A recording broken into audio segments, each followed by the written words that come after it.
Assalamualaikum warahmatullahi wabarakatuh. Izin Ibu, izin rekan-rekan.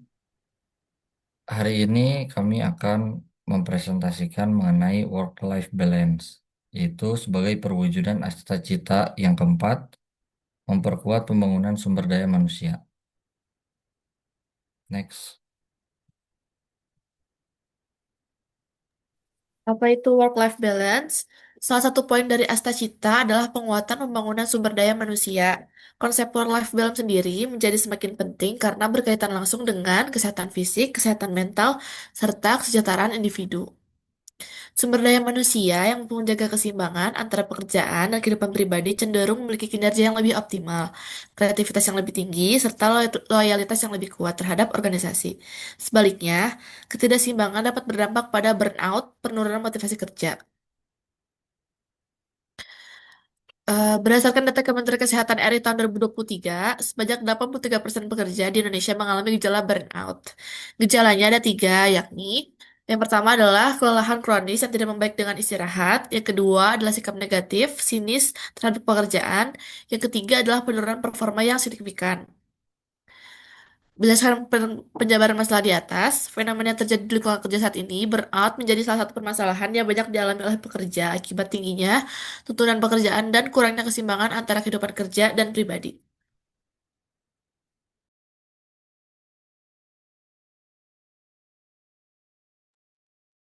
Selanjutnya ada faktor penyebab internal work-life balance, yaitu yang pertama ada kepribadian dan efikasi diri, yang kedua ada manajemen waktu, ketiga penetapan batasan atau boundaries, yang keempat ada kesehatan mental dan fisik. Adapun secara eksternalnya, yaitu ada beban kerja atau workload, budaya organisasi, teknologi, serta dukungan sosial.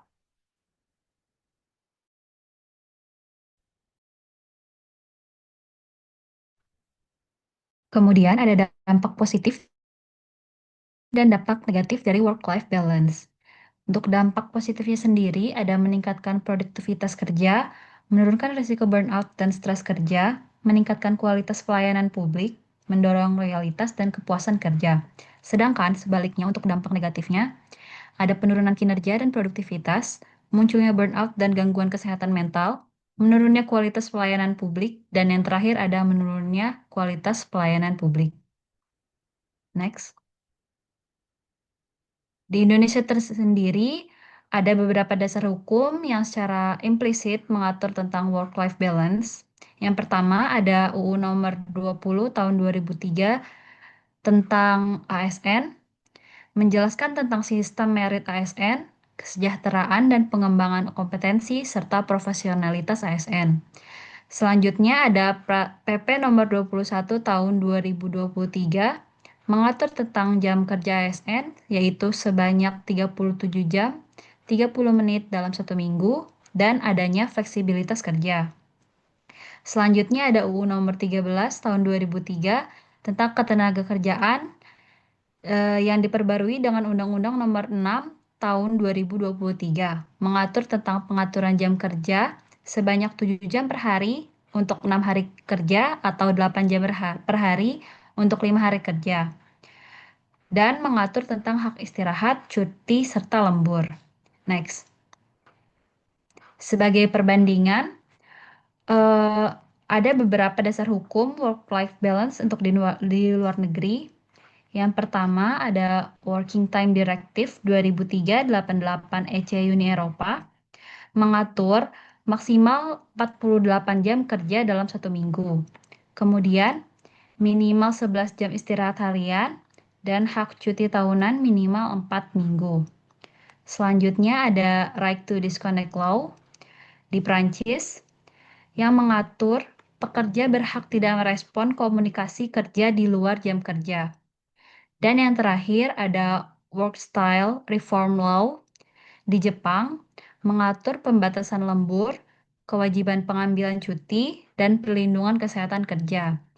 Jadi secara umum regulasi di berbagai negara belum secara eksplisit menggunakan istilah work-life balance dalam norma hukumnya, namun demikian substansi pengaturannya telah secara jelas mencerminkan prinsip keseimbangan antara kehidupan kerja dan pribadi. Melalui pembatasan jam kerja, pengaturan waktu istirahat, serta perlindungan terhadap beban kerja berlebih. Dibandingkan dengan Indonesia, pengaturan di negara-negara tersebut cenderung lebih spesifik dan implementatif dalam mengatur batasan kerja. Meskipun Indonesia juga telah memiliki pengaturan dasar terkait jam kerja dan waktu istirahat. Next.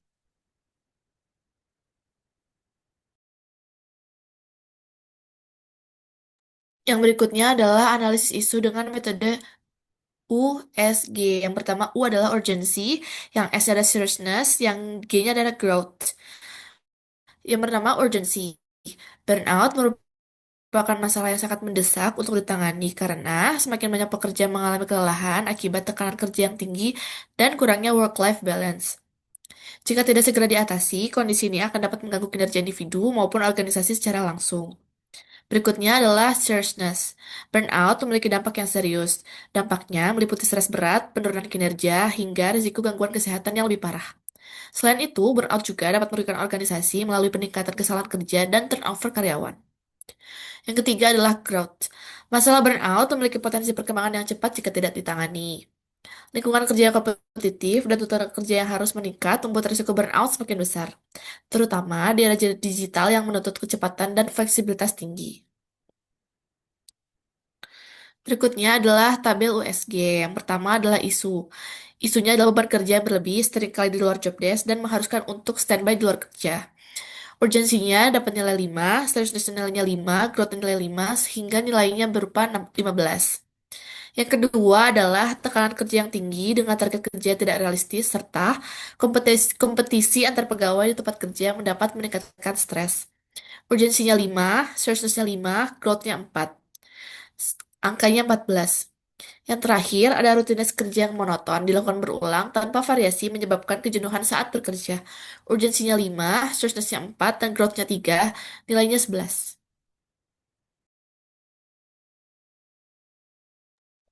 Selanjutnya, analisis isu menggunakan metode APKL. Aktual, problematik, kekhayalan, kelayakan, dan layak. Yang pertama ada isu beban kerja yang berlebih seringkali di luar job desk dan mengharuskan standby di luar jam kerja. Untuk aktualnya itu nilai 4, problematiknya itu nilai 3, kekhalayakannya itu nilai 2, dan layaknya itu nilai 4, dan memiliki jumlah 13. Dan isu yang kedua, tekanan kerja yang tinggi dengan target kerja yang tidak realistis serta kompetisi antar pegawai di tempat kerja yang dapat meningkatkan stres.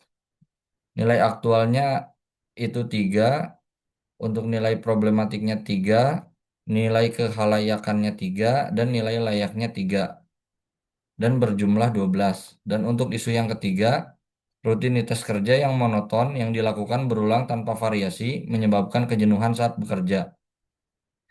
Nilai aktualnya itu 3, nilai problematiknya itu 2, nilai kehalayakannya itu 2, dan nilai layaknya itu 2, dan memiliki jumlah 9.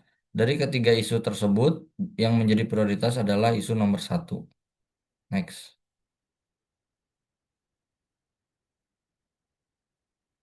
Untuk selanjutnya menggunakan metode fishbone diagram, yang dimana work-life balance tidak tercapai itu memiliki 6 penyebab permasalahan. Yang pertama itu dari man, sulit menolak pekerjaan di luar job desk, kurang kemampuan manajemen stres, motivasi kerja menurun akibat rutinitas monoton, dan kurang inisiatif mencari variasi kerja. Yang kedua dari metode.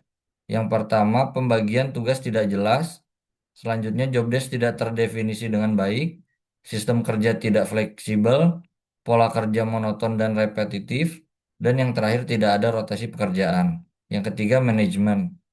Target kerja tidak realistis, kurangnya perencanaan beban kerja, tidak ada pengawasan terhadap overload kerja, budaya kompetisi yang tidak sehat, dan kurangnya apresiasi terhadap pegawai.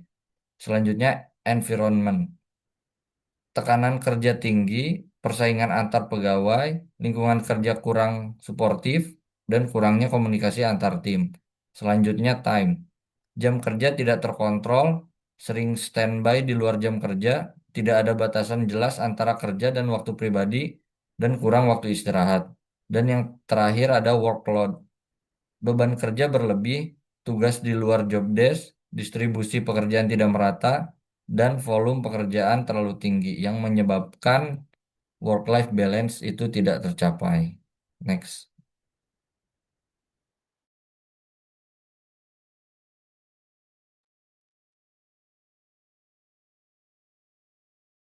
Selanjutnya ada rekomendasi solusi dalam hal work-life balance yaitu yang pertama ada manajemen energi. Eh, di ada identifikasi jam produktif yang dimana kerjakan tugas yang paling berat secara kognitif di saat energi kita berada di puncak, misalnya di pagi hari. Selanjutnya ada gunakan teknik Pomodoro di mana bekerja selama 25 menit lalu istirahat 5 menit. Ini mencegah burnout mental dan menjaga konsentrasi tetap terjaga. Yang kedua ada boundary setting. Yang pertama ada ritual penutup hari, seperti misalnya menutup laptop, membersihkan meja, atau sekedar berganti pakaian. Yang kedua ada digital detox, di mana matikan notifikasi terkait pekerjaan atau studi setelah jam tertentu. Berikan ruang bagi otak untuk benar-benar offline. Yang ketiga ada prioritas kesehatan fisik dan mental. Yang pertama ada gerakan fisik, yang kedua ada tidur berkualitas. Next. Yang selanjutnya yang keempat ada jadwalkan untuk hobi dan yang terakhir ada delegasi dan belajar untuk mengatakan tidak.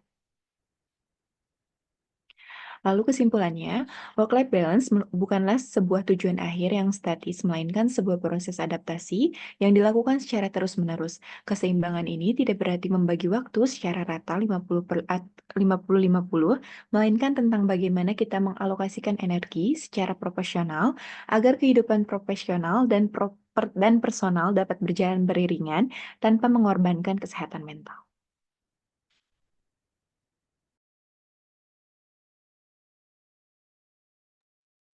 Sekian pemaparan materi work-life balance yang sebagai perwujudan Astacita 4 memperkuat pembangunan sumber daya manusia dari kami, kelompok satu. Mohon maaf jika masih banyak kekurangan. Terima kasih. Wassalamualaikum warahmatullahi wabarakatuh.